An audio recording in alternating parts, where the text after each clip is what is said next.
William Jefferson Clinton. In his autobiography, My Life, published in 2004, he states on page 156, just a month before, Apollo 11 astronauts Buzz Aldrin and Neil Armstrong had left their colleague Michael Collins aboard Spaceship Columbia and walked on the moon, beating by 5 months President Kennedy's goal of putting a man on the moon before the decade was out. The old carpenter asked me if I really believed it had happened. I said sure, I saw it on television. He disagreed. He said that he didn't believe it for a minute, that them television fellers could make things look real that weren't. Back then I thought he was a crank. During my 8 years in Washington, I saw some things on TV that made me wonder if he wasn't ahead of his time. To simplify, what Clinton says is that a gentleman expressed doubt in the Apollo claims, and he wonders whether that gentleman was correct. Now, exactly what is a former two-term United States president doing, wondering about the authenticity of the greatest technological achievement in the history of mankind? An event that had marked the legacy of his own boyhood hero, JFK. We choose to go to the moon in this decade and do the other things, not because they are easy, but because they are hard. Their first traverse would take them about 1 kilometer west of the landing site. They would make 2 stops to collect samples and conduct experiments. Now, this is the most interesting thing, Frank. There's the rover on the top of the hill. Notice the rock in the center. It looks like an alligator with its mouth open. And look at all the other rocks. You're going to see them again. John, you're just beautiful. That is the most beautiful sight. Note the rover on the top of the hill. Today they were headed a little over 4 kilometers south to climb their rover up the side of Stone Mountain. Man, we are really going up a hill, I'll tell you. Their first station, a crater 700 feet above their lunar module. And there it is again, Frank. The same mountain, the same alligator rock, different time, different day, no rover in the background. This has to be your biggest embarrassment. This was a stage set somewhere in America. Absolutely unreal. They should have caught this, but they didn't. If there's ever proof that you faked all of this, this frame alone would do it. Shot somewhere in the American desert. It's all showbiz, Frank. Today, men first left the protective atmosphere of Earth to walk in the vacuum of the moon. And we may wonder, will our lives ever be the same? Will future generations look back from the Earth, from another planet, from another star, and say, this was the beginning? But those future generations, Frank, are going to look at that moon, and they're going to say, why didn't they ever throw a ball in the air and make it go 60 feet? 6 times what we could have thrown it on Earth. That would have proven there was no gravity. So I started thinking about that, and I started thinking about the space between the moon and the Earth, outer space. And that got me to the Van Allen radiation belt. So I went to the World Atlas by Rand McNally, and this is what we found. We found that the Earth is covered with layers of atmosphere. That's the difference between the Earth and the other planets in the universe. And the atmosphere protects us. The ozone layer is what keeps the ultraviolet rays from the sun from killing all the organisms on Earth and destroying the Earth entirely. Then there's the stratosphere. Covers a certain amount of space, and the mesosphere, and you can see those squiggly lines. That's radiation from the sun. That radiation is deadly. It will kill. The reason that there's no life and that scientists look at other planets and are amazed when they find life is because the radiation from the sun will kill all life, all organisms.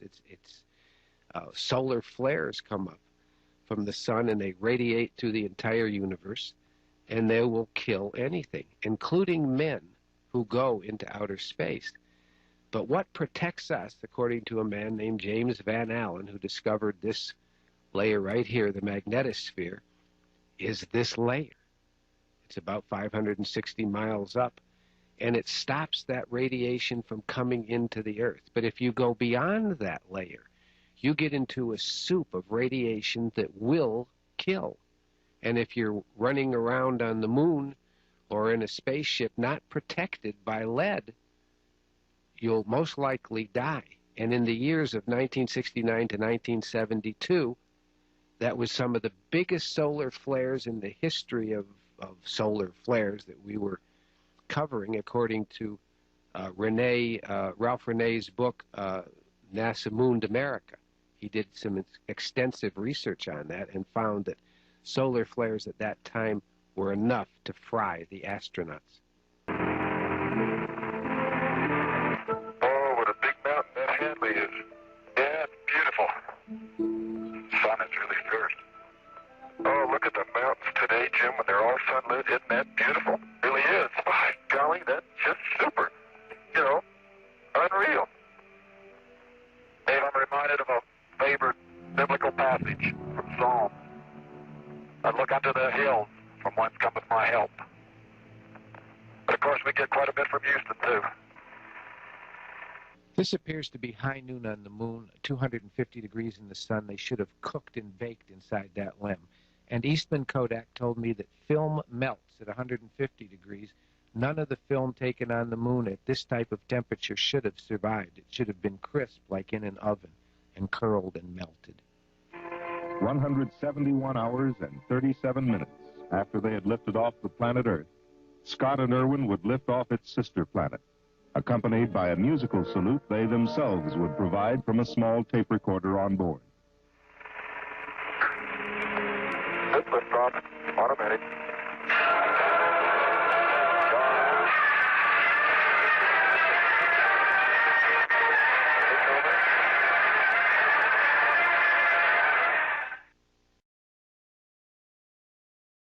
You see, the vibration of my voice box makes the air vibrate between us.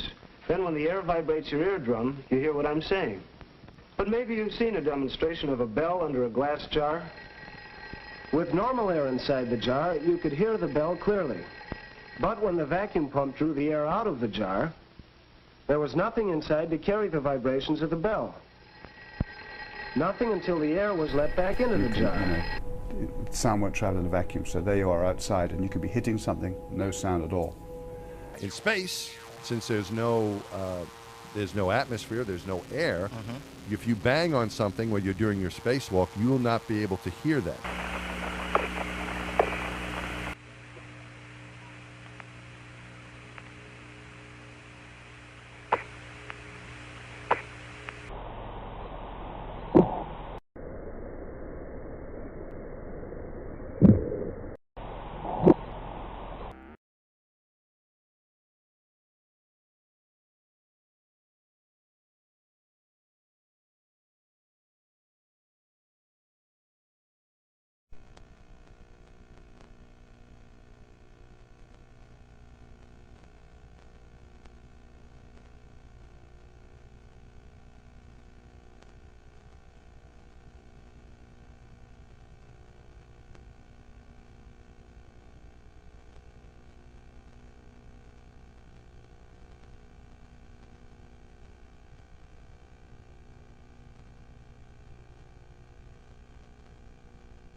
Notice the blue sky outside the window. It should be pitch black in outer space.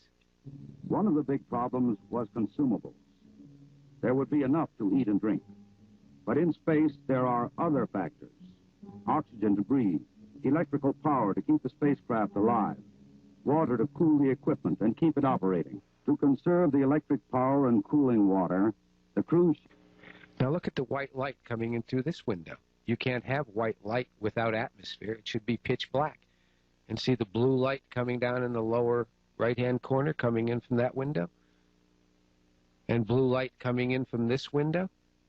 The consumables, cooling water, electric power. The LEM water gun was leaking, and we shut that off. I guess it leaked about a quart of water, I would estimate. But it took me about 2 days to get my feet dry. And so I noticed this tunnel coming down from the top of the ceiling of the LEM. What could it be? The next point, Frank, that we'll see in the picture is you said that this hatch right here opened toward the back, this way. And you can see right here, Frank, that it opens toward the left-hand side. I don't know why you told me it opened toward the back, except that in the Apollo 13 shot, we're going to see that it opens toward the back, and I claim that the Apollo 13 video here was all a fraud. Now you can see the tunnel coming down from the ceiling about a foot. You can see the hatch door, the white silver thing in the back. One of the most important pieces of evidence that we found was this drogue and probe here. This is the front of the command module right here. This here part is called the probe. It attaches to the LEM and pulls the two together in space. This is the opening to the LEM tunnel, and I measured it. It's only 27 inches across, although NASA says it's 32 inches across. And there's metal connector boxes in there. In the end, it was only 24 inches of clearance. This is an artist's concept of what it looked like inside. The astronaut is in the command module, and the probe and the drogue is in the LEM, and they have to go between the two. He has to take that equipment out of there. And so when I measured it, it was 27 inches across, and with the boxes inside, the drogue connector boxes, which you'll see, it only had 24 inches of clearance, and 24 inches, and a man in a blown-up spacesuit trying to get through that tunnel, he would have torn his suit. It would have been a very tight squeeze, but you'll see in their simulator it wasn't. What you see here is the drogue. This is the part that fits into the tunnel of the LEM before they open the tunnel. This is the probe attachment that fits into it from the command module, pulls the two together. This is the command module, which we just showed you, and you can see here the latches attached to this metal ring around the outside. Very important. So in Washington, I videotaped it, and you can see a box inside there that connects the probe, and it looked like it was only about 27 inches wide. So I tried to get over there and measure it, but Alan Nadell would not allow me. When I got this close, he forced the cherry picker away and said, "You cannot measure that hatch." Alan, I wanted to get that hatch, and it's really important that I get the size of the width of that hatch, and we do have a few minutes to get it. Is there any reason why I can't? David Percy was overjoyed at the sight of Armstrong apparently stepping onto the lunar surface in July 1969. David is an award-winning film and television producer, as well as a professional photographer and associate of the Royal Photographic Society. A representative of mankind may well have gone to the moon in 1969, but our research suggests that images of the Apollo landings are not a true and accurate record of such an event. In our view, the Apollo pictures were faked. Many were also encoded with deliberate mistakes. In the years following the Apollo missions, it became increasingly clear to us that there were also errors in the continuity between the live TV coverage and the still photographs. Many of the images are replete with inconsistencies and anomalies. These anomalies and errors may well have been deliberately introduced by whistleblowers. The view of co-author Mary Bennett and myself is that these whistleblowers were individuals deeply unhappy with the fraud they were perpetrating they in all likelihood created the errors in the anticipation that one day these mistakes would be discovered and exposed. Now, back in the Apollo days, in order to record the original broadcast material for posterity, it had to be filmed off TV screens during the live enactment of each Apollo mission. Now, following the recently completed transfer of all that film onto videotape, it's now been possible to study this film in its entirety, something, incidentally, that relatively few people have done. And furthermore, there's added irony in the fact that new evidence suggests that the original broadcast material wasn't live at all, but actually consisted of pre-recorded video programming.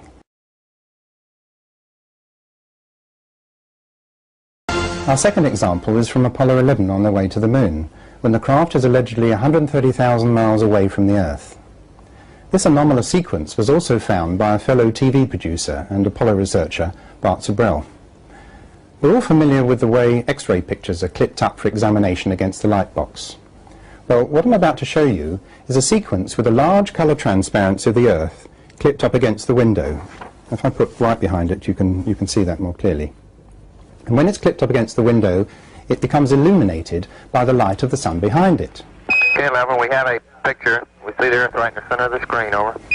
The astronauts are assured that F-22 is the correct exposure. Roger, Houston, Apollo 11. Calling in from about 130,000 miles out. And we'll zoom our camera in slowly. Here is what appears to be the Apollo 11 crew's view of the Earth across the blackness of space. Roger. But why did the choice be made to take this all-important first view of Earth from 130,000 miles out by standing well back, away from the window? Could you describe what you're looking at, over? Roger, you're seeing Earth as we see it at our left-hand window, just a little more than a half Earth. During the sequence, after the camera has zoomed in, surprisingly, something comes between the camera and the Earth, partly obscuring the view. Obviously, this could not happen if they were shooting directly out of the window. It would not then be possible for anything to get midway between the camera and the Earth. Central America. South America becomes invisible just off beyond the terminator or inside the shadow. And now in this wider view, there's also an interior light in the shot. How can that possibly happen? Well, in fact, all that we've just been looking at was televised live from the craft, but the camera was not looking out through the window at all. Had they been filming the real Earth from a position back from the window, it would be difficult to keep the subject well framed, as you can see from this illustration. The Earth in the far distance would be cut off by the window in the foreground when any movement of the camera occurred. We've ringed the edge of the window white for clarity. Remember, it was handheld. And if they had been filming the real Earth when zoomed in, the edge of the window would not be sharp. It would be out of focus like this and spoil the shot, because the focus would have been set at infinity. Far better to have gone right up to the window and filmed from there. It's floodlight. Returning to the sequence where we left off, when the lights have been switched on, the other window shade opened and the exposure adjusted, we can see astronaut Mike Collins. The left-hand window we've just been looking at is now overexposed, but as we get closer, we can see that something is indeed clipped in front of the window. Is it that window-sized colour transparency of the Earth, with the sunlight glowing white behind it? It looks very much so. Why would they need to be videoing a picture of the Earth? Maybe a bigger f-stop might help.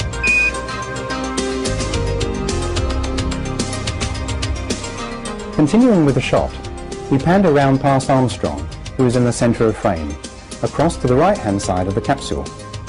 And here, would you believe, through the right-hand window is what appears to be the real Earth filling the view. From the Apollo 11 command module, the CSM, we're being shown two different views of Earth, but both cannot be correct.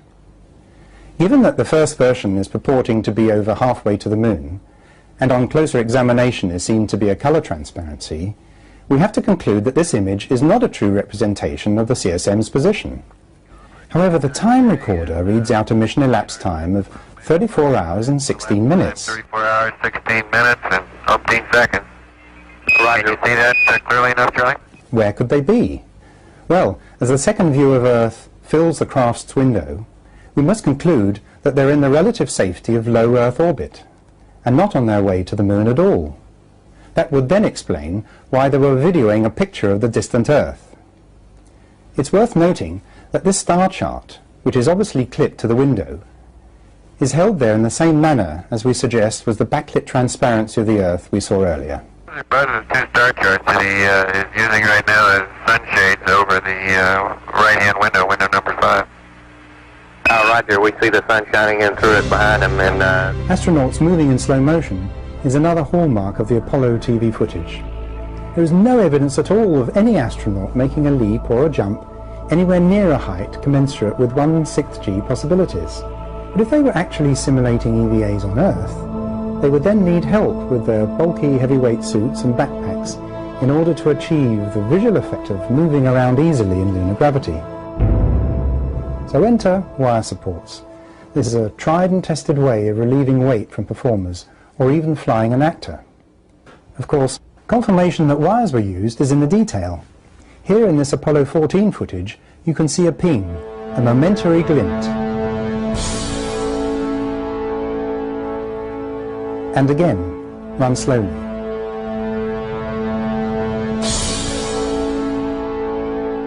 And once more. There are other examples too. This one is from Apollo 17 during the flag scene. You can see the ping at the top of the frame.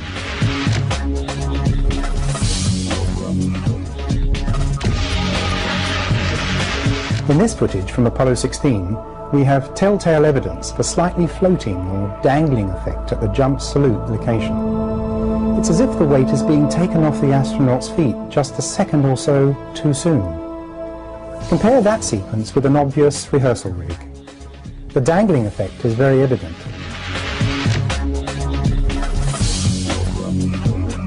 And here again, from the same mission, Apollo 16, we have an astronaut who is about to get up. Okay, here we go. Let me give you a hand, he says. There goes Barry. There goes another bag. Coming. Look at it again. The astronaut is getting up with the wire taking the weight, relieving him of 5/6 of the Earth's gravity. A magic trick? No, just the help of a wireman. This is a slow-motion jump that would have been seen live on TV. And here it is at normal speed.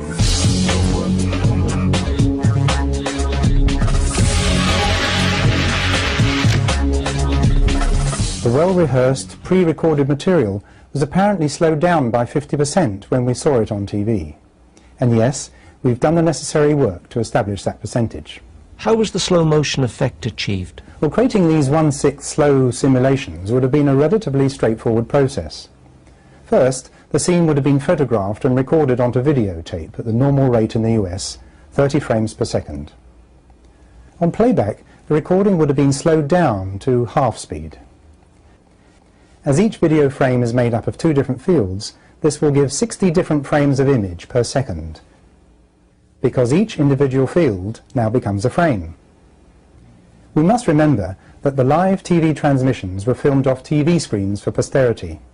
The archiving of the Apollo moonwalks was on 60mm film, just like this. Movie film has an entirely different makeup to that of a videotape recording. Film only has frames and not fields. So when the resulting footage was filmed off a TV screen, the fact that the playout of the original video was slowed down to half speed would have gone totally undetected and remain virtually undetectable. Now this is how the jump salute would have looked at normal speed before being slowed down by the method just described. Looks rather like it would on Earth, does it not? The video equipment used in Apollo was early generation. Therefore it would have been recorded onto 2-inch tape, the state of the art in the 1960s. If you remember, there was a beautiful piece of footage from the Apollo 15 mission where the astronauts demonstrated the surface gravity on the moon by holding a hammer in one hand and a feather in the other. Now, it was proved in physics a long time ago that objects fall at the same speed doesn't matter how heavy they are, and a feather will fall at the same speed as a hammer. And the only reason that the feather doesn't fall at the same speed as a hammer in this room is because the resistance of the air in the room slows down the feather. If you do this experiment on the moon, they both fall together. As this piece of footage that shows this done by the camera pointing at the astronaut, dropping the hammer and the feather, and sure enough, they both fall together. And that proves immediately that this experiment was done in a vacuum. So this movie set would have to have been evacuated. It would have to be a vacuum. But more than that, the two objects fall slowly. They would fall 6 times faster on the Earth because the gravity is stronger. You see them fall slowly on the moon. And so we thought we'd try it here for you. The feather happens to be appropriately a falcon feather for our Falcon. And I'll drop the 2 of them here, and hopefully they'll hit the ground at the same time. How about that? This is also a very difficult image to fake. Well, actually, it isn't at all difficult to fake. NASA itself would repeat the very same trick, this time officially in the 1999 story From the Earth to the Moon. This time the astronaut held the hammer the other way up, so that we could see it was not the same fakery as the first time. Of course, that original demonstration by Apollo 15 doesn't in any way prove that it had taken place on the moon. Before NASA reenacted the whole thing officially, we had already conducted our own experiment. Here we are in our London studio in 1G, complete with an atmosphere, and without the benefit of a vacuum chamber. There they go. As you can see, the feather and the hammer arrive on the ground at the same time. Now if we slow it down by the appropriate amount, lo and behold, these 2 items fall nice and slowly as per a 1/6 G environment. This illusion is all about calibration.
Take it back. That rock we picked up, the muley is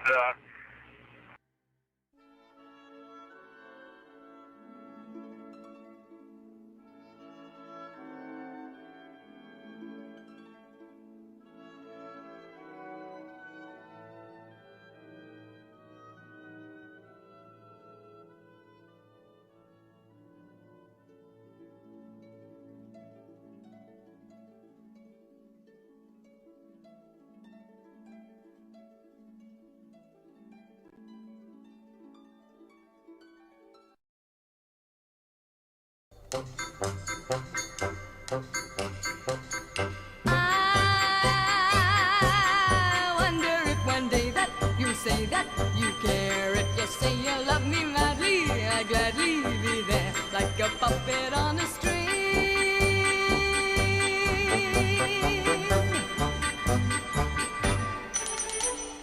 Love is just like a merry-go-round with all the fun of the fair. One day I'm feeling down on the ground, then I'm up in the air. Are you leading me on? Tomorrow will you be gone? I wonder if one day that you say that you care. If you say you love me madly, I'd gladly be there like a puppet on a string.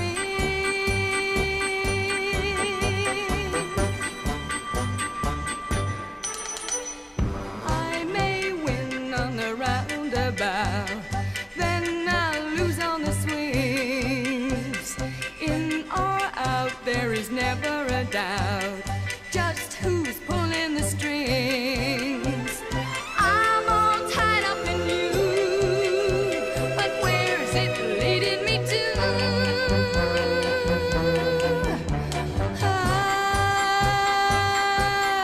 wonder if one day that you say that you care. If you say you love me madly, I'd gladly be there like a puppet on a string.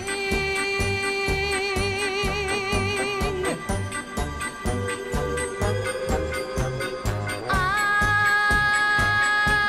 wonder if one day that you say that you care. If you say you love me madly, I'd gladly be there like a puppet on a string.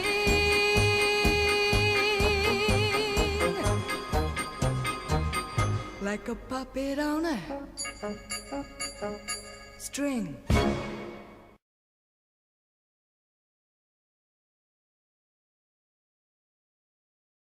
A comedy of errors on a tube. Yeah.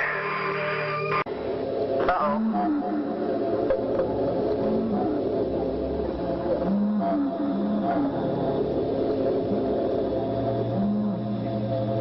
Nice soft Navy landing.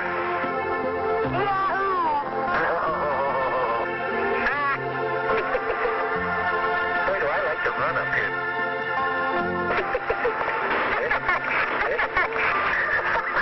I feel like Bugs Bunny. That's neat. And here comes the Boxy twin. You're pretty agile there, Twinkle Toes. I'm going out for a ballet when I get back.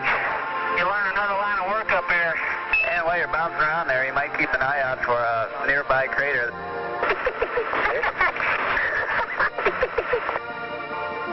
Oh, rat. I've been on my knees twice to get there. John? Yes, sir.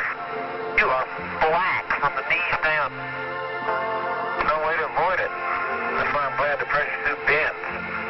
John, you are filthy. I tell you, there's a pot called the Kill Black. I got the sorest hands in the world right now. How about on the moon? Wilbur Wright once noted that the only bird that could talk was the parrot, and he didn't fly very well.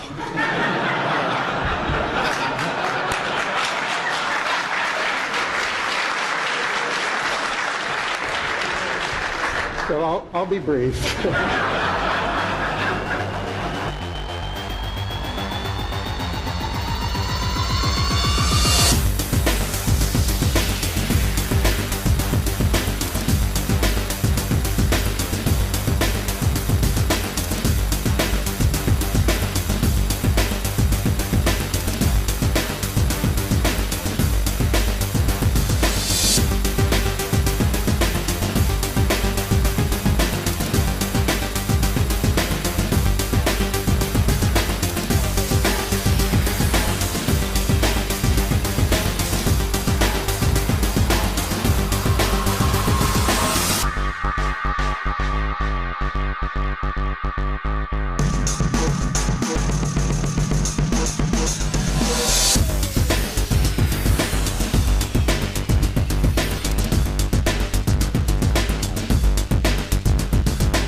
Tranquility Base here. The Eagle has landed.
I don't think I've ever seen anything quite like this before.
That's one small step for man, one giant leap for mankind.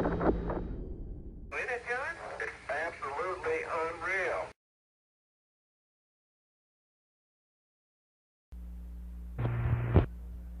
He is in his office now and would like to say a few words to you. Over.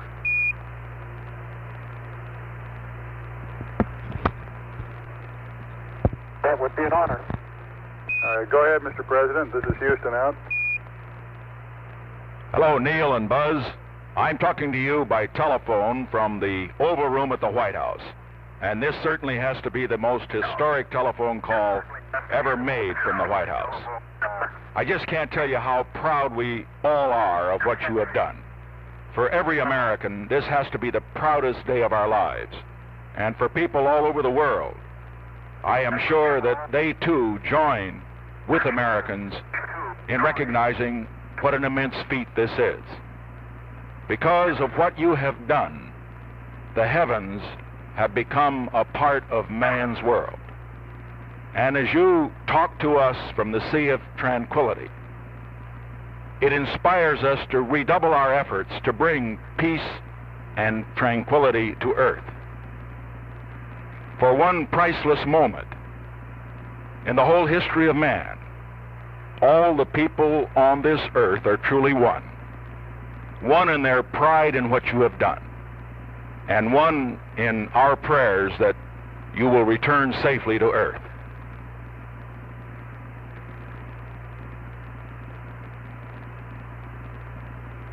Thank you, Mr. President. It's a great honor and privilege for us to be here representing not only the United States, but men of peace of all nations, and with interest and a curiosity, and with a vision for the future. Honor for us to be able to participate here today. And thank you very much, and I look forward, all of us look forward to seeing you on the Hornet on Thursday. Look forward to that very much, sir.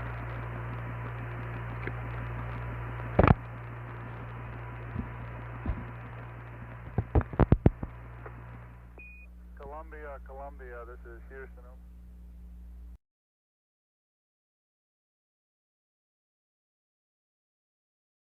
The Apollo 11 crew, astronauts Neil Armstrong, Michael Collins, Edwin Aldrin. Neil?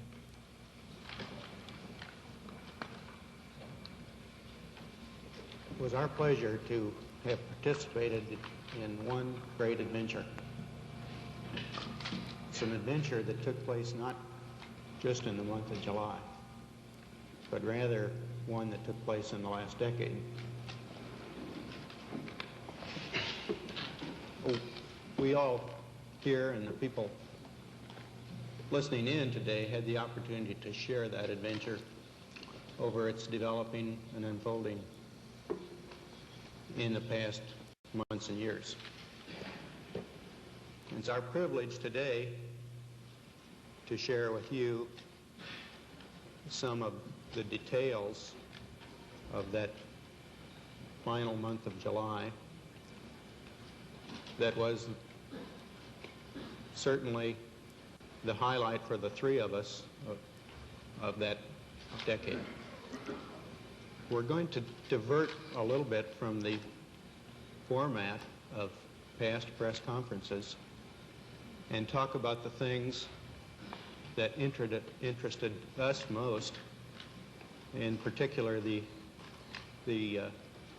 things that occurred on and about the moon. We will use a number of films and slides which most of you have already seen,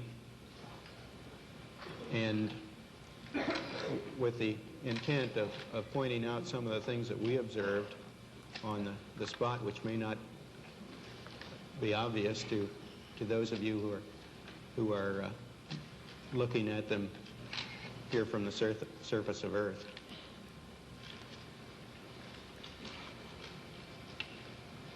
The flight, as you know, started promptly. And I think that was characteristic of all the events of the flight. The Saturn gave us one magnificent ride, both into Earth orbit and on a trajectory to the moon.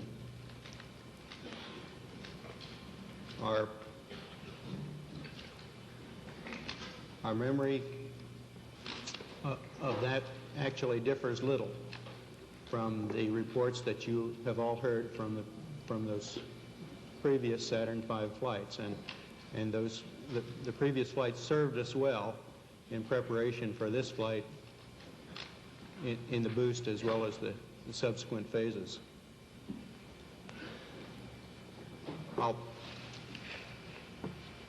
We would like to skip directly to the translunar coast phase. And what about stars? On the moon, with no atmosphere, they must have been quite a sight to behold. Yet there is seldom any mention of them, if ever, by any of the astronauts on any of the missions. Undoubtedly, creating a mural with all the constellations properly placed in the sky would have been virtually impossible to create accurately, much less realistically. A competent amateur astronomer would have been able to call attention to the slightest error in measurement. The answer? Not to talk about the stars. Ever.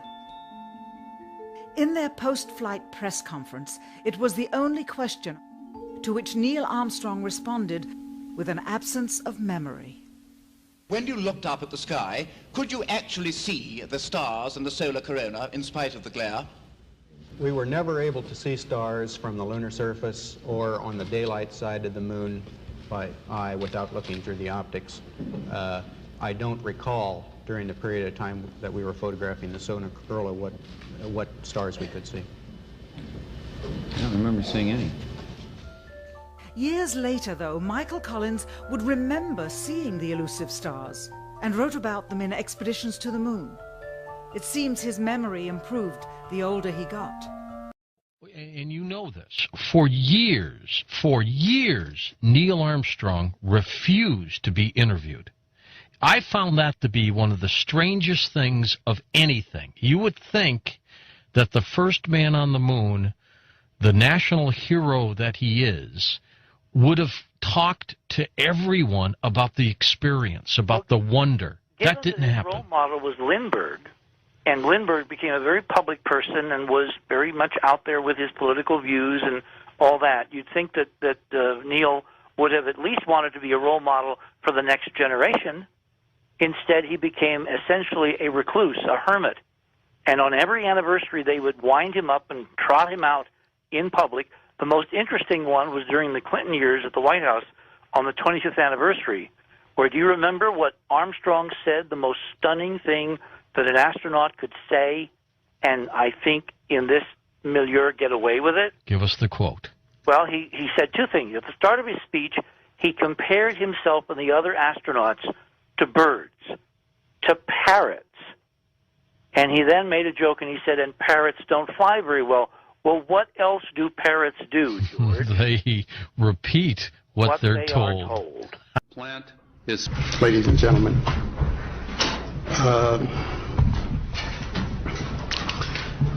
Wilbur Wright once noted that the only bird that could talk was the parrot, and he didn't fly very well. There are great ideas undiscovered, breakthroughs available to those who can remove one of truth's protective layers.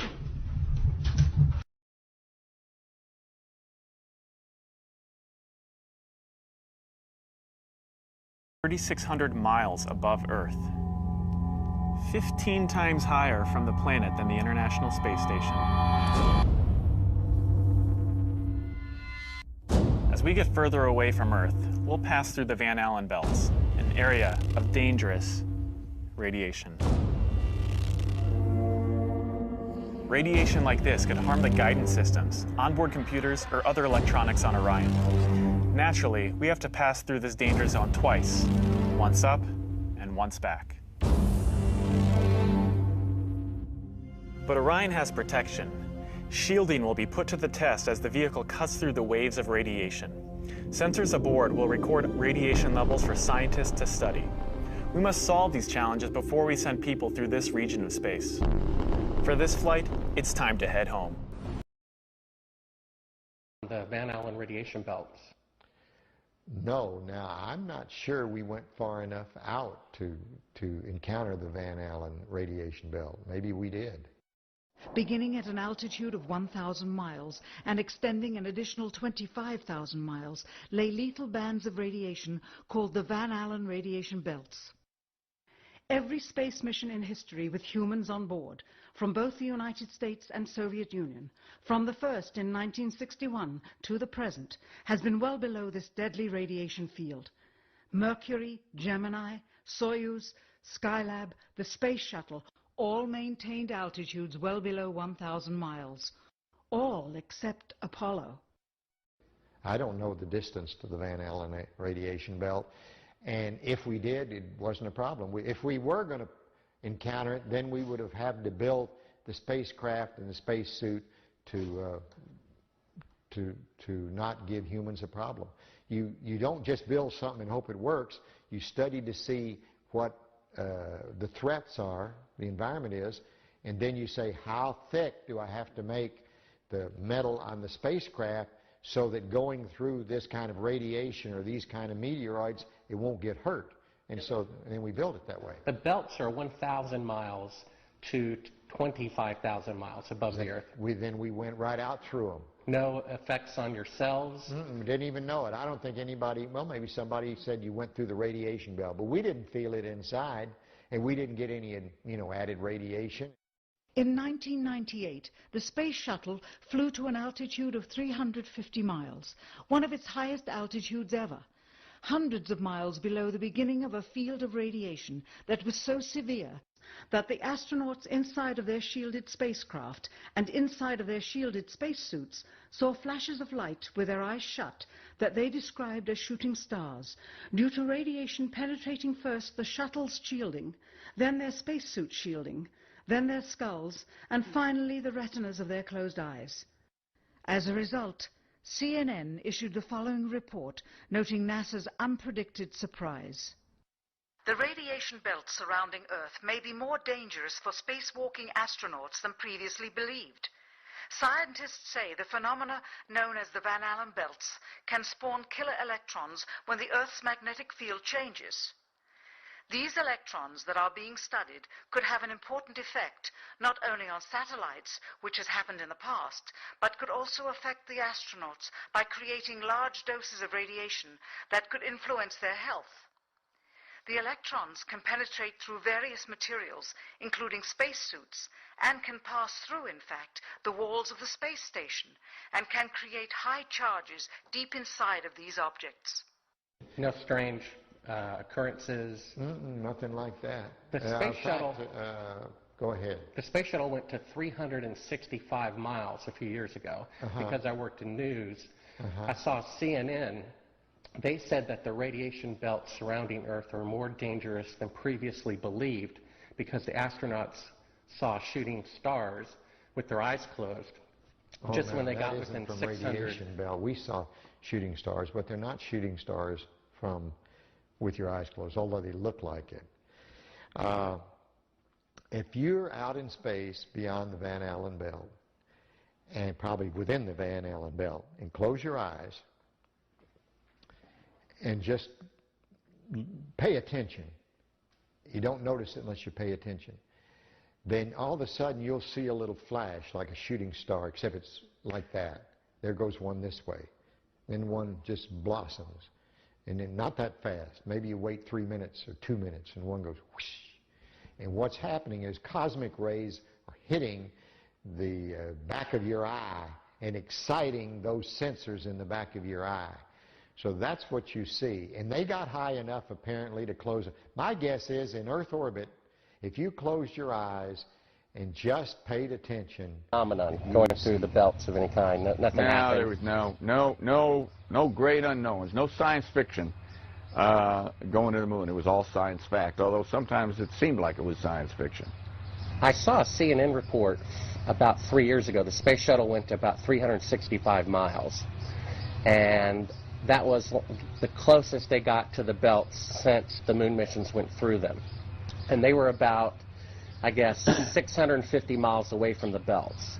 And they reported that it was more dangerous than previously believed, and that when they were 650 miles away, inside a shielding better than you guys used, they could see the radiation with their eyes closed going through their skulls and the retinas of their closed eyes. Well, I don't know about the shuttle. The shuttle doesn't have the capability to go very far, 400 miles. I don't know exactly where the Van Allen... Quiet. Hey. Hey. Hey. Hey. Quiet. You know, the shuttle doesn't have the capability to fly very far away from Earth, maybe 300-400 miles. I don't know exactly how far out the radiation Van Allen belt is. It didn't seem to bother us very much. Did you see shooting stars? Did you see the shooting stars? Yeah, I'm getting to that. Oh, okay. But there's a lot of noise going on. So I don't know the results of some of the experiments they've conducted. The point is they can't get that far from here, and they're really in the protective confines of the Earth, outside the atmosphere certainly. Now on the way to the moon, we did conduct lots. We weren't passengers away to the moon. We're passengers. We conducted all kinds of experiments, and one of them was an experiment where we closed our eyes and then we put some light-sensitive pads on our eyes, and we could literally, yes, we could see traces of radiation or traces of something going through our eyes. We conducted this experiment both going to the moon and coming back from the moon several times. Now, what that all meant, I don't know, but it wasn't the kind of radiation that gave us a problem of any kind. But you could see it. You could close your eyes and you could see these things shoot by. We all saw it. Not on our mission, by the way. They hadn't been discovered yet.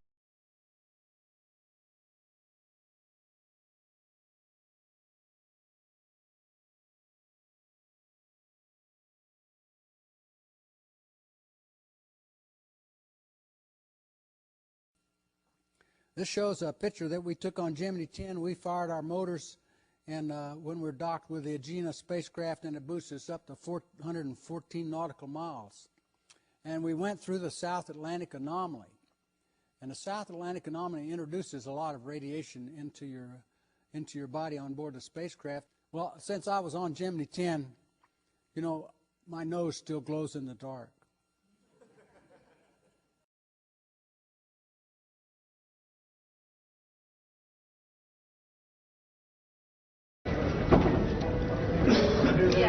Yeah, right here's fine. I'm Bart with ABC Digital. How you doing?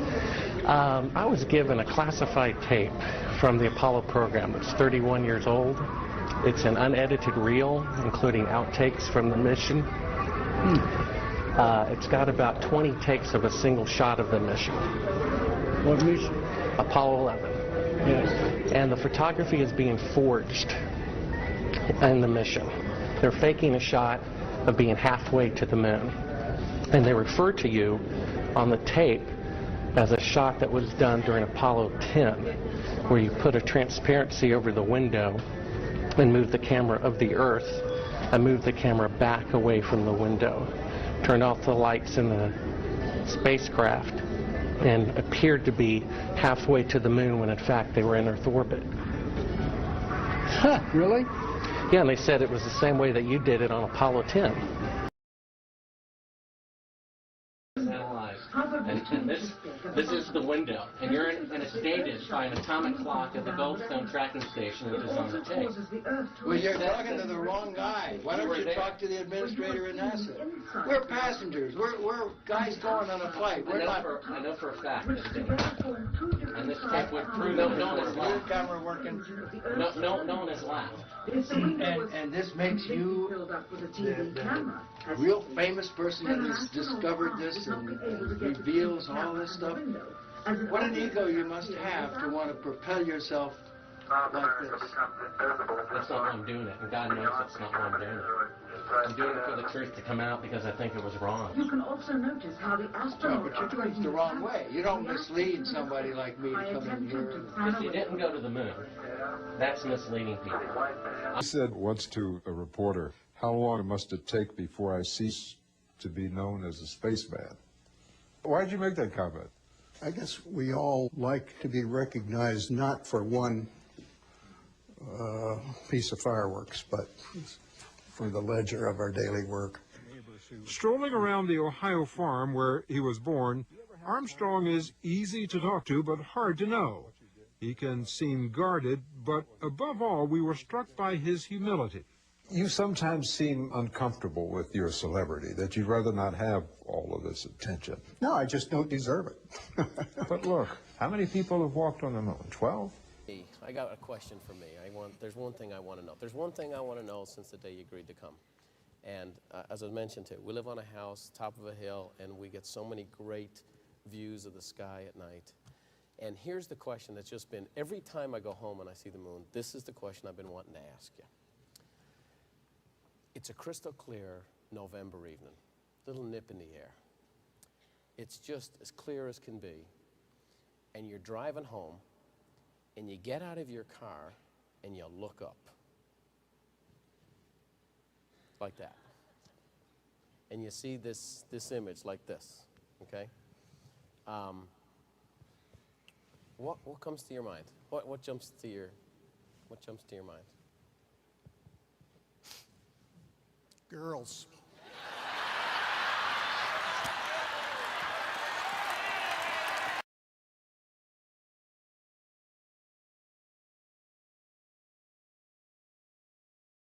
Why choose this as our goal? And they may well ask, why climb the highest mountain? Why 35 years ago fly the Atlantic? Why does Rice play Texas? We choose to go to the moon. We choose to go to the moon.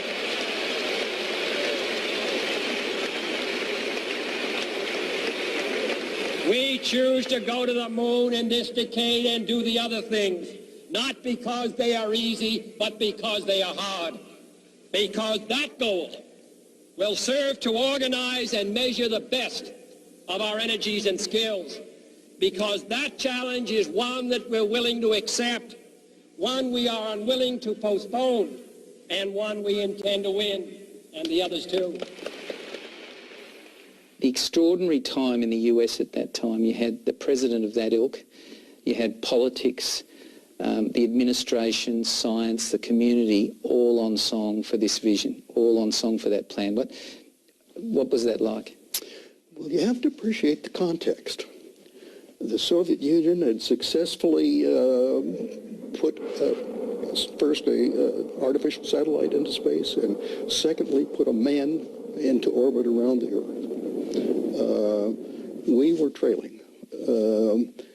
We had put only one flight, Alan Shepard, on a short 20-minute suborbital flight up to about 100 miles altitude and back down into the ocean. Never had a person in orbit. And now the president was challenging us to go to the moon. The gap between 20 minutes, a 20-minute up and down flight, and going to the moon was something that was almost beyond belief, technically.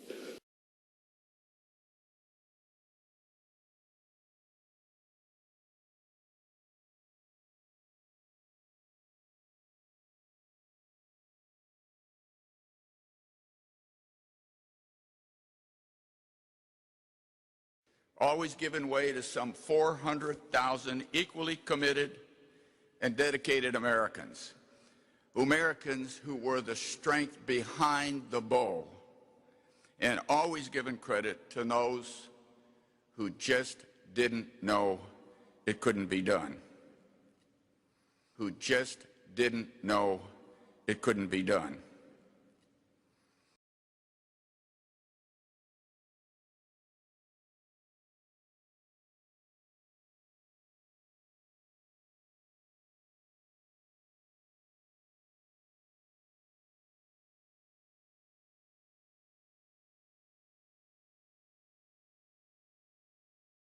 I think we're going to learn so much when we get back to the moon that we don't have any idea. We sent these probes up there and we've looked around, but once you send people up there and start looking around, we're going to find out things we never even dreamed about. And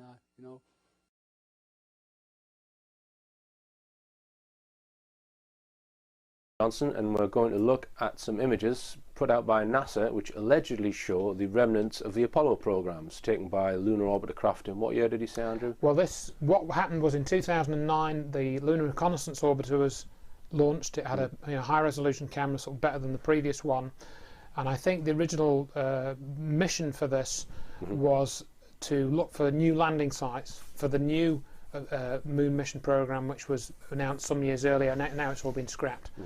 And we'll mention that again later. But so Lunar Reconnaissance Orbiter, everyone said, oh, we're going to get these new high-resolution pictures of the moon. We're going to fly over the old landing sites. We'll be able to see the craft, and that'll prove all these crazy conspiracy theories wrong. So these were images awaited with great fanfare, and finally, I think it was the 11th of August 2009. Sorry, 11th of September, I think it was actually when these came out. 2009. Yeah, it was an interesting date. Was it the 11th of November, or it's 9/11? It was 9/11 date anyway. Yeah. And what we see on NASA's website is the supposed picture of the Apollo 11 site, and the Apollo 11 Lunar Excursion Module, the LEM, is shown as basically a sort of reasonable sized white blob with 3 and a bit white blobs around it. And you can see this sort of the feet. The feet, exactly. Right. Feet of the actual the landing part that they left on the moon. So basically with this, and there's a scale on there. There's a scale on their image. Correct, and they give you this figure of 200 meters. So when you look at the space between these dots, which is meant to be the feet, of the Lunar Excursion Module's landing section, you can then work out how big this distance is, because they give you a scale. So this is what I did. I worked this out. So I found out the size of the distance between the feet, which is of the Lunar Module Excursion, Lunar Excursion Module, and it's 31 feet. Diagonally across. Along the longer length, yeah. Okay. Right. So if you plug that into the figures that NASA gives you for the size of this image, that lunar excursion module landing section should fit into a space at 7 by 7 pixels on that image. 7 by 7 pixels. That's the figure you come out with. Or maybe it'd be 8 by 8, okay, possibly 9 by 9 or something.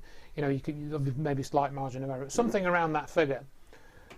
So when I actually measured what this alleged photograph shows, and I measured the distance across, it's basically a distance of about 28 pixels. Right. Which means so it's a factor of 4 too big. Roughly between 3 and 4, depending on how you sort of turn the image and so forth. Right. But so it's completely the wrong size. Yeah. The image So it's the wrong size. It's the wrong size. And we were talking about UFOs. We were. And funnily enough, let's say I brought out an image. I had someone on the show who was eulogising about an image. Hey, let's say it was taken from a helicopter. Yeah. Yeah. Hey Richard, I was in my helicopter the other day and I filmed this UFO. It's phenomenal. Look at it. Look at the picture. And if they showed that, what would people say? Exactly. If you showed that as an image of an alleged UFO that you took and you didn't have anybody else's photograph of it to back you up, would you believe that that was a metal object resting on the ground below you? Would you believe that that was a real photograph? Yeah. People will believe this because it's on NASA's website. Yeah. Because NASA say that is the Apollo 11 craft, then people believe it is. Yeah, exactly. But if you look at the quality of that image and you study this, I don't know whether this will come out on the video. As you say, it's a white blob, Andrew. Could be anything. Right. You know, and then you look at these other, and then what I tried to do is I tried to get an impression of what it should look like, and I managed to find, this isn't again a totally realistic image, because we see the lunar module in orbit rather than landed, but I tried to get an impression of what we should see on that LRO image. And by resizing it, to 7 by 7 pixel image, or 25 by 25 pixel image, which is the size I calculated it to be, and then I compared that with the NASA image, and there is, you know, it just doesn't add up. If you compare it to Google Maps or Google Earth, which a lot of people are familiar with now, it's pathetic. It is. Now, we've got to be careful here, because I actually made a mistake with this part of the analysis originally, in that, we look at the Google Earth images, and but some of those are not from a satellite. Some of them are aerial photographs. Right. The ones that are lower down, the Google Earth ones. Some of them from aerial. Some of them above a certain height are from a satellite, and some are from a plane. But we do have a comparison with GeoEye. And this is something that J.R. White has done. He's another researcher that's posted quite a few videos about this. And we have a GeoEye image, which is essentially the same resolution as the Lunar Reconnaissance Orbiter. Just to stop you there, Andrew, GeoEye is a satellite which goes around the Earth and takes photographs. Correct. Correct. At a particular height or distance. Yeah. And I mean, you know, I think they've got their own website and stuff. I think they sell these images. I don't think this satellite is owned by NASA. I think it's privately owned by a consortium or something. So he's compared images of Earth taken by that satellite with images taken by lunar orbiters. Right, and I think that because the image resolution is comparable, according to the you know the information given by NASA. You should get the same level of detail. Same level of detail.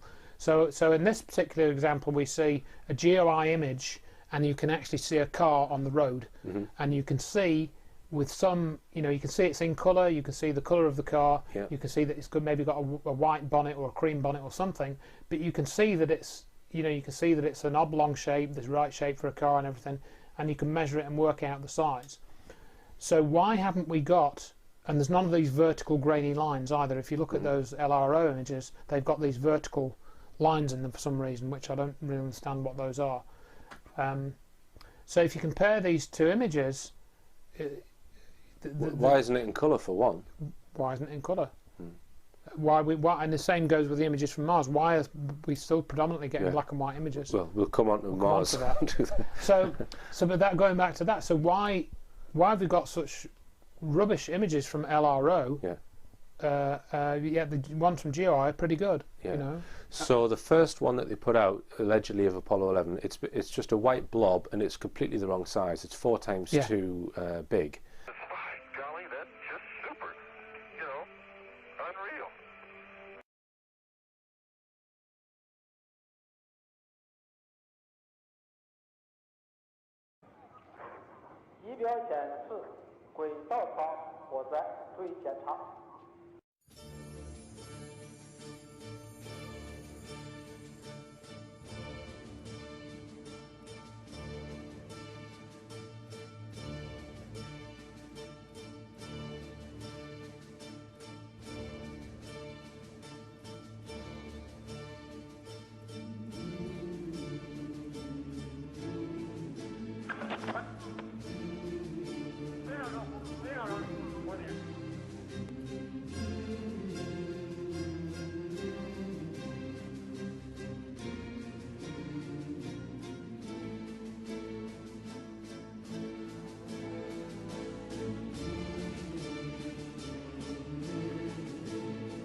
cameras can take away the blue to make it look like open space.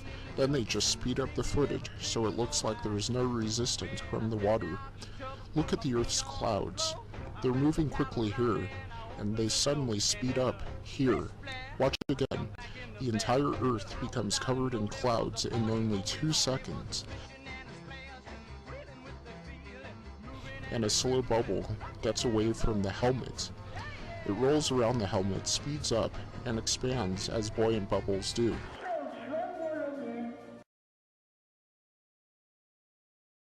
The images are now starting to roll in from the new Mars rover Curiosity, including a stop-action video of the jettisoned heat shield as the rover separated and headed toward landing.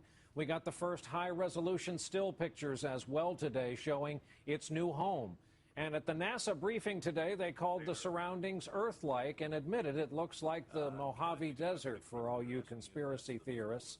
For all you conspiracy theorists. Conspiracy theorists.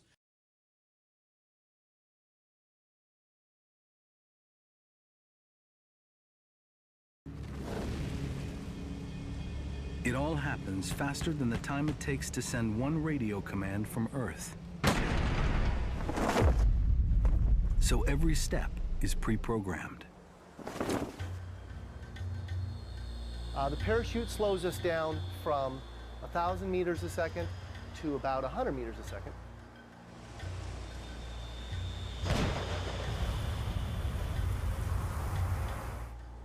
So far, it looks a lot like any other Mars landing. But now, things take a strange twist. Go into a powered descent mode.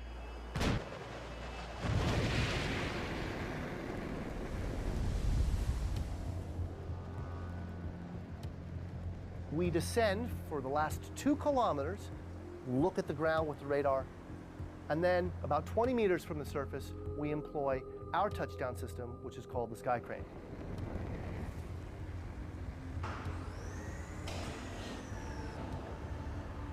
We deploy the rover.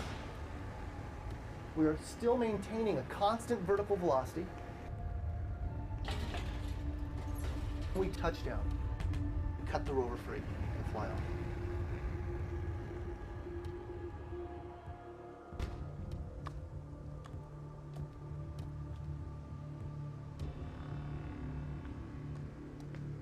It is a new architecture, and frankly, it looks crazy. It looked weird. It looked scary. Very crazy, wacky thing. And it looked like that to the folks at NASA headquarters.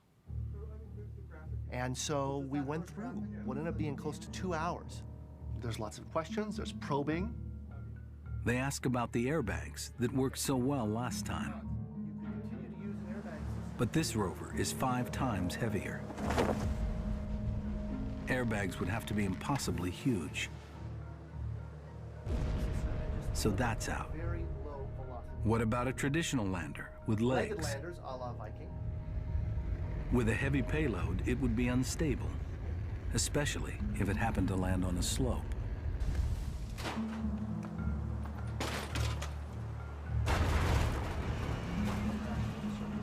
And that's one of the reasons that we don't like it. The Sky Crane, though, can drop the rover anywhere it can drive. It utilizes the rover's inherent terrain hugging capability. And the rover is placed in a condition ready to rove. By the end of the day, the head of NASA was convinced. No great unknowns, no science fiction.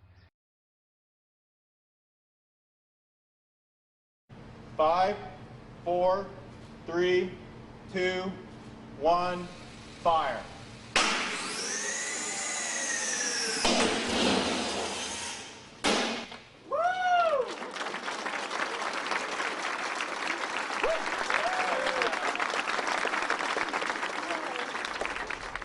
So, big fanfare, but what actually happened in that test? We saw something kind of lowered to the ground. Now, I've worked on systems which lower nuclear weapons into Trident submarines, right? And when we're testing that type of equipment, they're operating within, let's say, certain acceleration parameters and velocities. So you don't know that the thing's passed the test until you've got your test data back. Because what we used to do when I was at Faslane nuclear base, we put a 125-ton bag of water on the end of a crane and we drop it and then see if the braking system worked, and the accelerations will be measured, and then you wouldn't know until afterwards it's passed the test. You certainly wouldn't stand there clapping your hands. So it just, I don't buy it, you know. It's right. I mean, if you watch that video, which I think is the test of this so-called sky crane drop mechanism which was allegedly used in the landing of the Curiosity rover.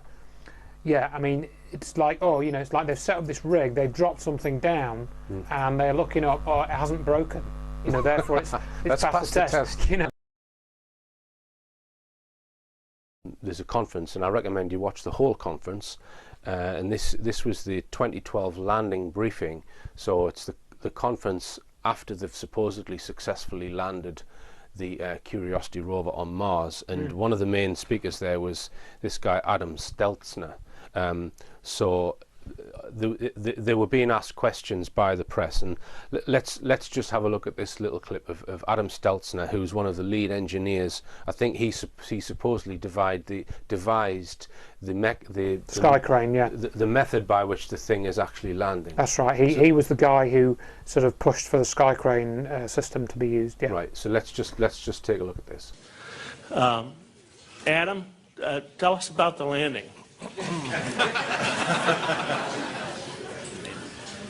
All right, Greg. I can't tell you too much about it. I mean, it looks good. I'm being a little flip. In short, it looked extremely clean.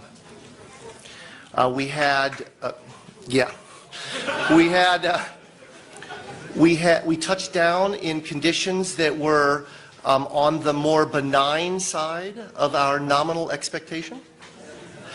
By the way, I want to preface everything. This is preliminary data scooped with the sieve in the cacophony of the control room during the celebration, right? And largely by my good friend Miguel San Martin, who's somewhere out there, I hope.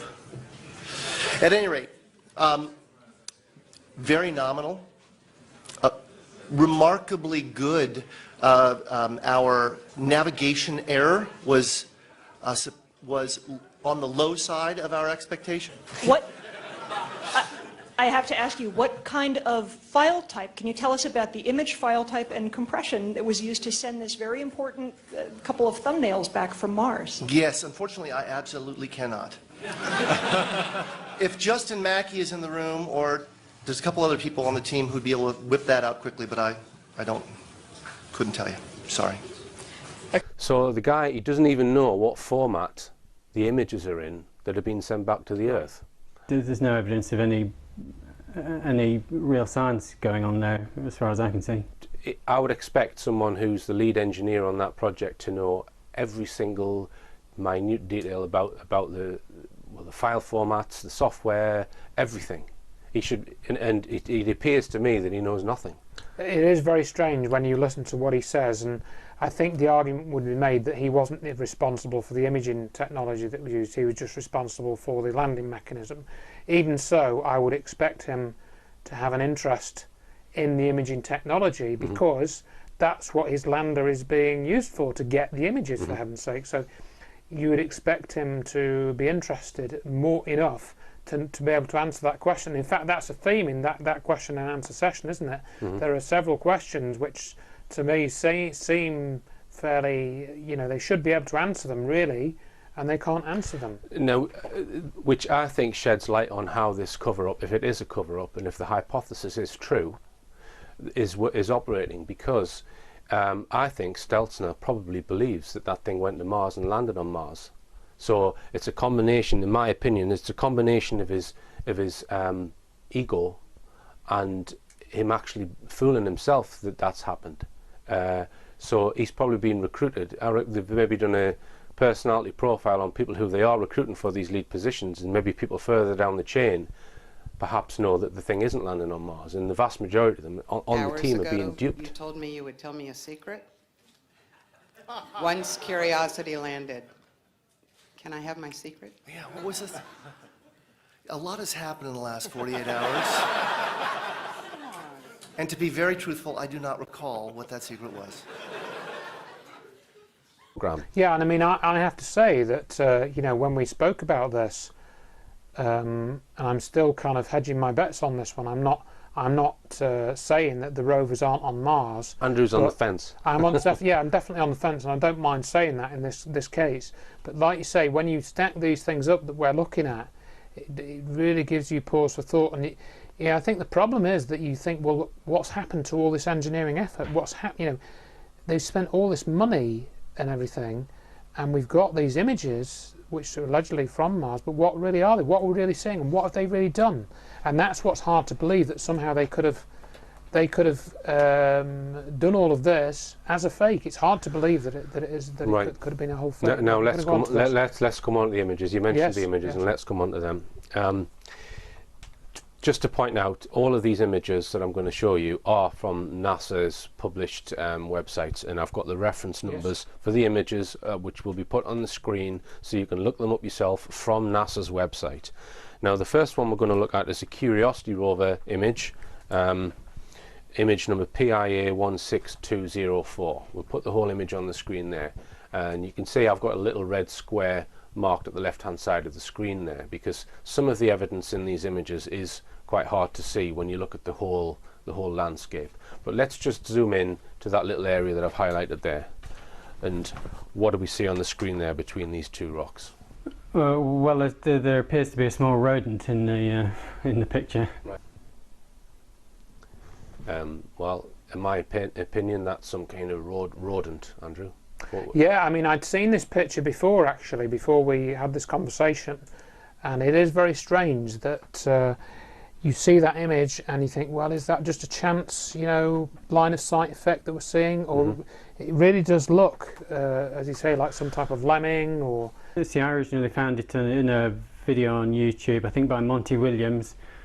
He thought it was a prairie dog, but if you look closely, it's not a prairie dog. I came to the conclusion that it was most likely a lemming. That's the closest match.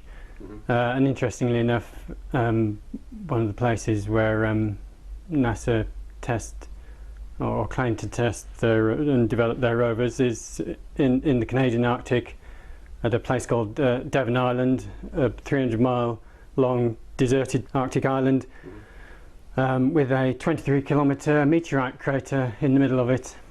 And there are indeed collared lemmings. It even looks like the right subspecies of lemming, with a tiny mark on its collar. It's very, very unusual. Lemmings have tiny little limbs. Because they live in such a cold environment, they have tiny little limbs. They can kind of curl up in their own fur. And indeed, in the photo, you can't see any limbs. Now, one of the rovers was tested. It is known that they've done tests on a place called Devon Island. Yes. This is the largest unpopulated island in the world, very, very remote. But one of the creatures which is resident on that island and seen regularly is the Arctic lemming. Yeah, and there's we've got a picture of one on the screen there. So, are we looking at, in the Mars image, a picture of a lemming on Devon Island? Well, this is the question that we need to present ourselves with, don't we? And I mean, that, say, Devon Island is northern Canada, isn't it? So it's in that sort of area, so it is very remote. Let's have a look at this next image. Again, well, I'll give the reference 0109 MR 0684 022 000E1 NASA image, and just to the right hand side there, if we zoom into that. Well, again, it wasn't me who initially spotted it. It was somebody on YouTube saying that it looks like a backbone, like a line of vertebrae, some kind of marine species, probably. Clearly, it's some sort of vertebrae. That's not a random rock formation, in my opinion. I would agree with that, and I've shown that image myself in one or two of the presentations that I've done. Yes. Pretty difficult to describe that as a random rock formation. Yeah, exactly.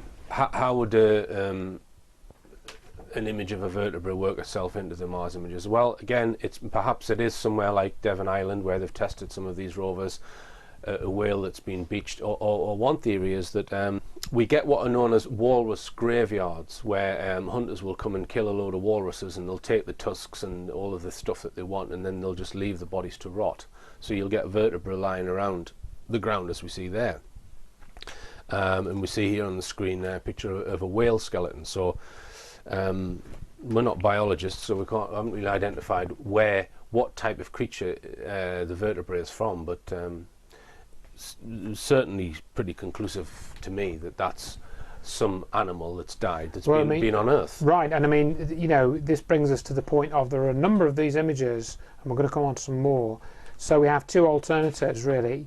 Either we're looking at images from Mars, and Mars once had creatures, you know, like whales, like walruses, going around in its oceans or seas or whatever, or we're looking at images from the Earth, which are purported to be from Mars, and either of those two gives us a problem with the official story of what's going on. If you look at the lemming, it would say it has to have the life the same as Earth now. Atmosphere, How can a lemming exist in the Martian atmosphere with what is it, less than 1%? Minus 73 degrees centigrade or whatever. So there's a few other remarkably bone-like rocks that have turned up in the photographs. Well, let's turn to that one, because we've got that one next. The best match I could find was walrus bones. So Douglas Gibson has actually suggested that this bone on the surface of Mars is actually a walrus arm bone. But that walrus forearm definitely seems to be the best match. Right, so you think... But if anyone knows more about sea mammalian bones, I'm happy to be corrected. Yeah, we can see the image there of a walrus skeleton. It does look very similar to some sort of arm bone of a sea creature such as a walrus. It does, and I mean that particular image I'd not seen before I saw it in your document, the one of this. It does look like a bone, you know, a hip bone or a thigh bone or something, or the walrus equivalent of whatever they would call it on a walrus. Yeah, yeah, very unusual. If they are faking it, they would have to do it in extremely remote parts of the world, and interestingly, in some of the remotest Arctic regions, what they call the Arctic desert regions of the world, you can find what they call walrus graveyards, because walrus is the early hunters a couple hundred years ago. They didn't even have to go out to sea. They could just find a huddle of walruses, because they crawl up on the land and shoot the whole lot of them and just take the tusks.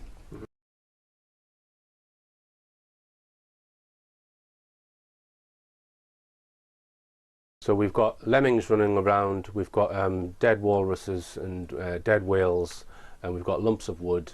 And are we really suggesting that all that life is existing on a Martian atmosphere with less than 1% of the Earth's atmosphere and carbon dioxide? It's not an atmosphere that can support life like on Earth. So where are these images really being taken? We'll come on to the next image, which is, as I said, what appears to be a lump of wood. That's it. You were aware of this image, Andrew? Yes. Before you've seen the document, yeah. Yeah, I mean this particular image, I'd used this in several presentations I'd done in probably 2005, 2004, that sort of time period. Not long after it had come out, I saw it posted on the internet for him, and it looks like a lump of 3x2. You know? And this has come from the Opportunity rover. Yeah, and it's in a panorama image that you can find. But again, it's a black and white image. Why aren't they giving us colour? You know, as we were saying earlier on. That's a plank of wood. Yeah. Let's see. One of the other places, if they are using very remote places on Earth to fake it, one of the other likely locations would be Svalbard or Spitsbergen. This is another test site. Where they've also tested lots of Mars rovers, done lots of development work, And on Spitsbergen, there are indeed quite a lot of old railway sleepers that have been washed up because there's been a lot of mining on Svalbard over the centuries. All right, so that could be from some sort of railway sleeper, because if you were to get hazard, it doesn't look like a fallen tree. It looks like it's been. It looks like a cut sleeper. Andrew said a piece of 3x2. Yeah. What is the deal with these? Why are we getting so many black and white images? You've got phones in your pocket that take high resolution digital colour images.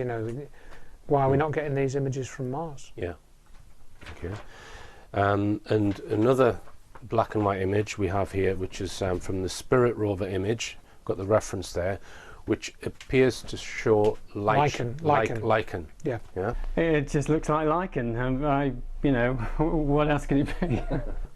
Now again, if that was in colour, it'd probably be absolutely conclusive that was lichen. And we've got an image there which is comparing it to lichen on Earth. And lichen is this sort of parasite which grows on other things. Sort of like a type of fungus, algae type of thing. I mean, the botanists, I'm sure, will pick me up and they'll tell me it's not a fungus and it's not an algae, but it's that type of growth. It's not. It doesn't really have flowering leaves or anything like that. And it grows on rocks primarily. You don't really notice it growing in soils and that. There are some kinds of lichen that actually grow in the little gaps in the rock, which you can see.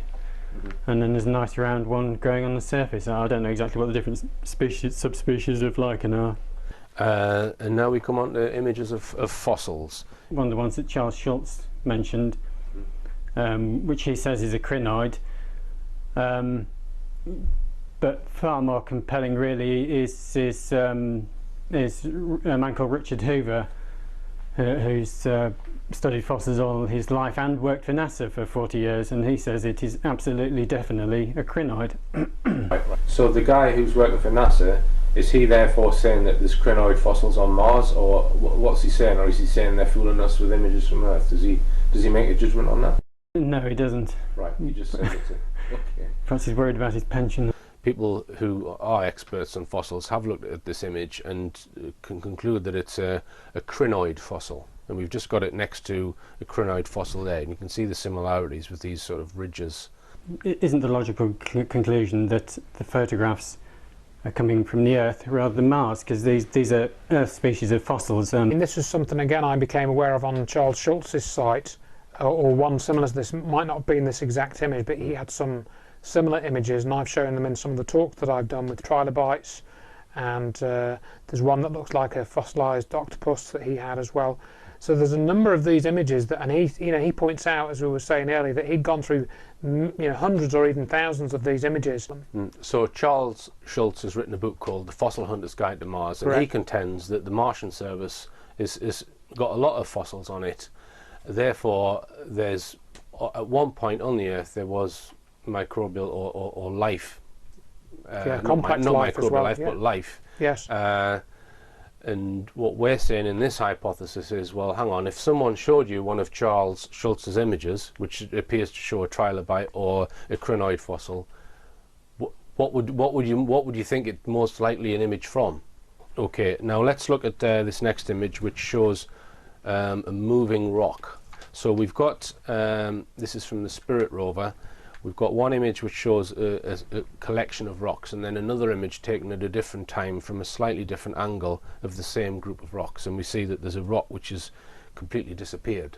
Right. Which we do get sandstorms on Mars, but well, this is it. I mean, we've already been talking, and we're going to talk probably more about the atmosphere on Mars, and I've already said it's very thin. It's much thinner than on the Earth, so therefore any winds that are running on Mars, that are blowing on Mars, they're going to be much less kind of force on objects on the ground, because the air less is than thinner. 1% the thickness of the Earth atmosphere. Right. So it's not going to be able to blow a rock over. Not really. So you have a problem with that idea of this just being blown over or whatever it is.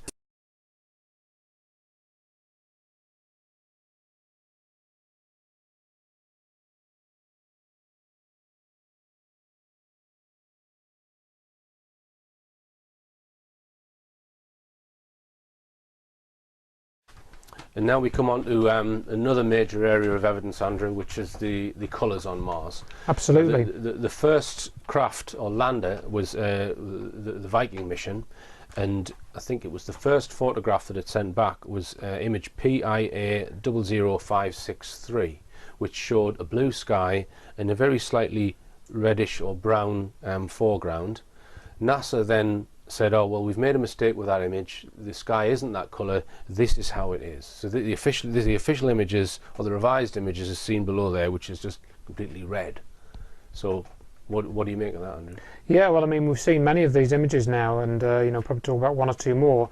And that story of the image coming through is told by Richard Hoagland, and he said that when the image first came through on the monitors, it had like this bluish, greyish, or greyish blue, perhaps I would say, sky colour, and then somebody said, "Oh no, that's not right, because the dust is very thick there, you know, and we better recalibrate this image." And they twiddled all the knobs, and lo and behold, the sky went red. NASA's explanation why they changed that image was that there was suspended dust in the atmosphere. So they're saying that that first image wasn't right because there was suspended dust in the atmosphere, so they've corrected it to the second one. How would they know? How would they know at that point so early on? As we'll see, NASA have been changing the colours of their images on Mars. There's this argument been running for years about whether the sky is really red, because they can take a picture using the blue filter and tell us it was taken using a red filter. So then when we replace the red back into the picture, it looks like the sky's red when it never was. This is from Spirit.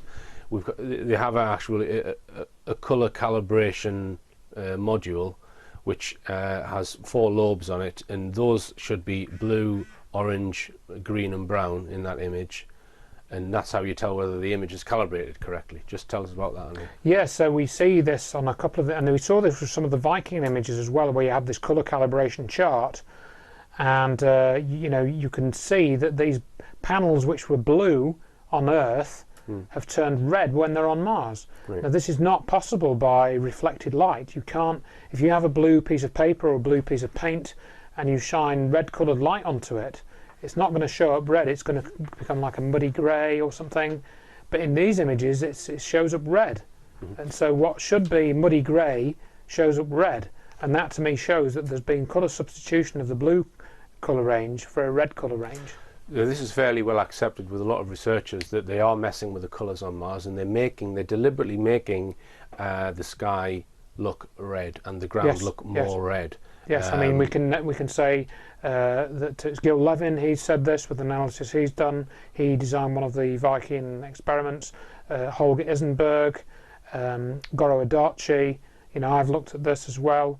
But there's been a number of people that have pointed out these anomalies. And of course, there's 2 explanations, obvious explanations. The first is that the Martian sky is blue and they're trying to hide that fact and make it look red. Or it could be that the images weren't taken on Mars, they were taken on Earth, and the reason why they made them look red is so that they don't look too much like the Earth. Yeah, yeah. And I think a lot of the researchers who've said, hey, look, the Martian sky is blue, I think they could be barking up the wrong tree. It's possible. We're placing far too much faith in JPL and NASA, and I think we only need to look at their background to decide whether they're really trustworthy.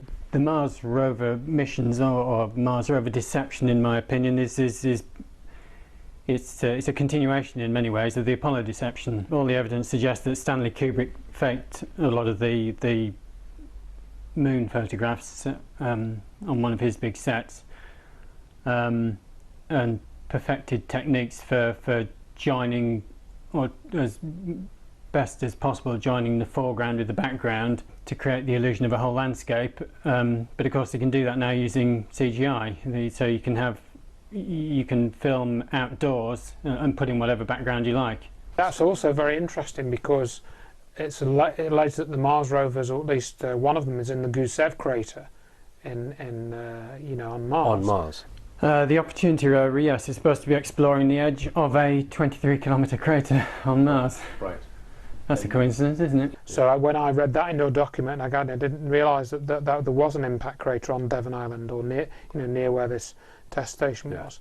Now, obviously, if you're faking the Mars photographs, you need somewhere extremely dry with no vegetation.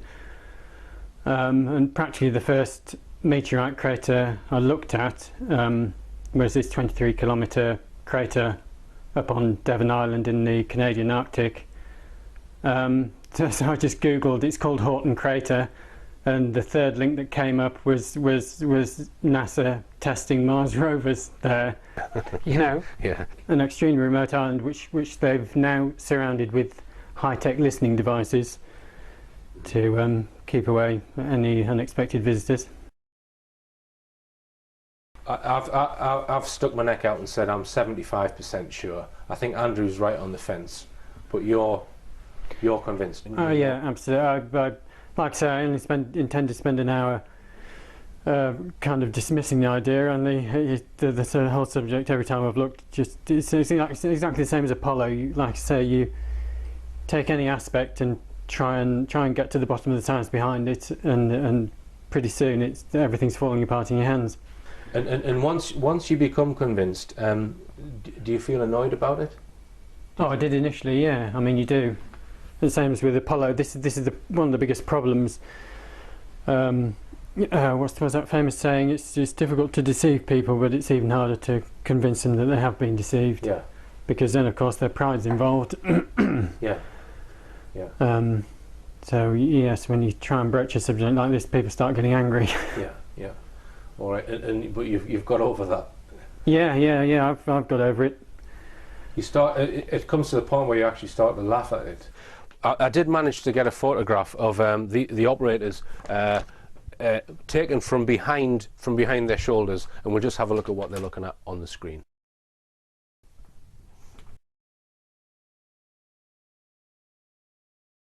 There is a video which allegedly shows the craft kind of going down to the Martian surface, and then there's another photograph which they claim to be Curiosity rover on the end of a parachute. So how would, because people who would say that these missions did land on Mars, they would cite these two pieces of evidence, both the video and the photograph with the parachute out taken by a Mars orbiter. In some ways, the difference between the Apollo deception and the rover's deception is CGI, which is why the pictures we're seeing now are so much more convincing. JPL themselves, the Jet Propulsion Lab, have actually developed software called Virtual Presence in Space technology, which is cutting-edge CGI, beyond anything we've seen in the movies. Isn't anybody wondering why?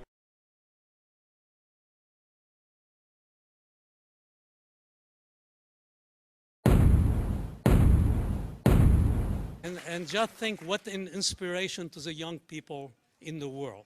It's really inspiring. This is how inspirational. And what a bargain that we got this mission for.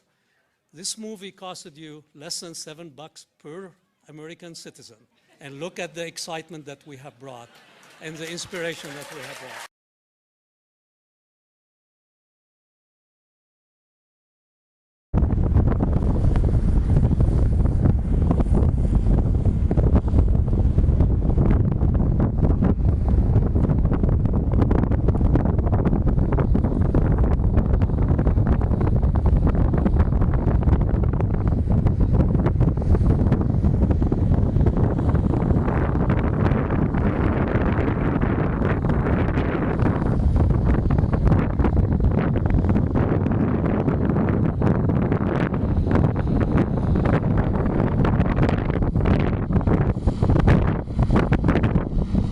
Satellites.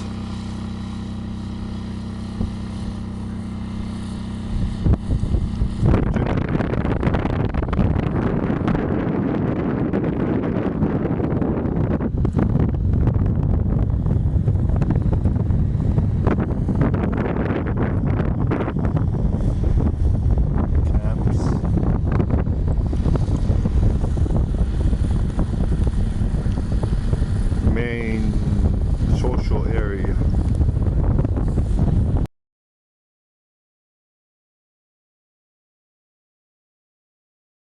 If you are really great and powerful, you'll keep your promises. Do you presume to criticize the great Oz?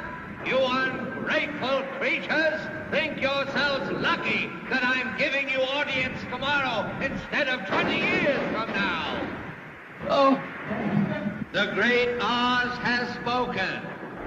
Oh, pay no attention to that man behind the curtain. The great Oz has spoken. Who are you? Oh, I am the great and powerful Wizard of Oz.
I got the shortest hands in the world right now. How about on the moon? Ba-ba-ba-ba.